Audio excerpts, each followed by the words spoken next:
in the absence of a direct question, what we want to say on the subject of how to channel is this.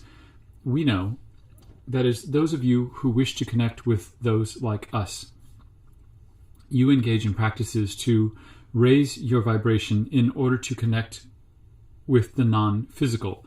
While that is certainly a necessary step in the process, we would encourage you to play with the idea of changing your vibration rather than raising it. It will rise, but the very act of thinking about the process as something to raise or make higher may be causing difficulties for some of you. If we asked you to, at this very moment, to move 15 feet in any direction, we are confident that almost none of you would choose up.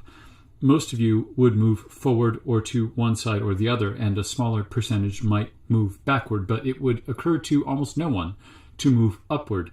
The fact of gravity in the time-space reality where you are currently focused makes up or higher inherently more difficult, and you know this on an unquestioning level of your consciousness. So, as you try to raise your vibration rather than just change it, some of you are including in the experience the expectation of a little or a lot of difficulty that need not be.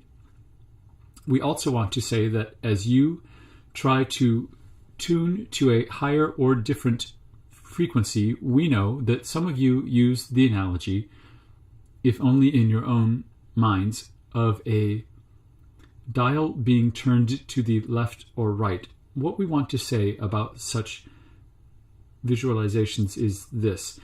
Imagine putting your hand on such a dial, and as you tune to the frequency of those you want to connect with, just barely nudge that dial rather than making great turning movements with it, and know that turning either to the left or right is helpful. One direction is not better than another. Now, with your imaginary hand on that dial, we want you to imagine the dial changing to a small globe or orb upon which your hand gently rests. This orb can be turned just to the left or right, but it can also be slightly spun, slightly nudged in any direction. Finally, if we were walking around in a physical body and desiring to channel, we would not try for or even hope for great, profound words of wisdom to flow forth. We would not judge the material being spoken or written through us.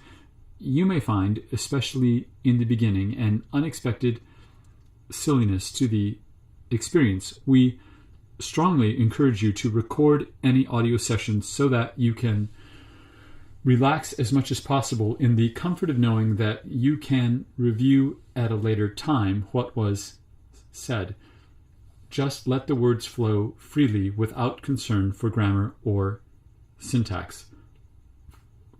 When you hear us pause as we are speaking, that's us searching for the best word to use. When you hear us stutter, that's Rory trying to listen in to the conversation in real time, even though he knows that it is being recorded. We have said those words just now for his benefit, and you will find that as you allow your physical body to be shared for the purpose of conveying ideas to others, that often information pertinent or helpful to yourself will come through even when a question seems to have nothing at all to do with your own experience. We believe that you will also discover that you all channel to some extent or another all the time. The word channeling has come in your culture to mean spirit speaking or riding through one in a physical body. That interpretation is specifically the impulse to translate feelings or knowledge into spoken or written words. What we want you to know is that when you experience any impulse to action that is of an inspirational nature, that is channeling. So, when you get the urge to go and do something, we will give you a recent example from Rory's life. The other day, he suddenly felt the urge to go get his hair cut. It wasn't just that the idea crossed his mind. It felt like a really great idea that he should do right at that moment. His logical mind told him that on that day, at that time of day, there would normally be several people and more than an hour wait, but he followed the impulse and went anyway. When he got there, he walked right in and sat in the chair with no wait, and was told by the hair stylist how lucky he was that they were unusually slow that day. All of you have those of us in non-physical who want to be helpful to you if you will let us.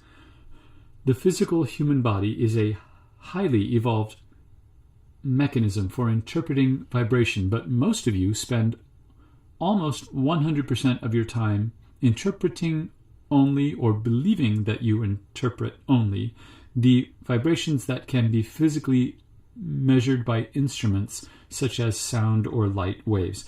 There's nothing wrong with that, but we want you to know that there is a constant flow of waves collapsing against you, of which most of you are completely unaware. If you so desire, some of those waves can be translated as communication from the non-physical, and we believe that you will experience such translations as exclusively helpful or encouraging in nature.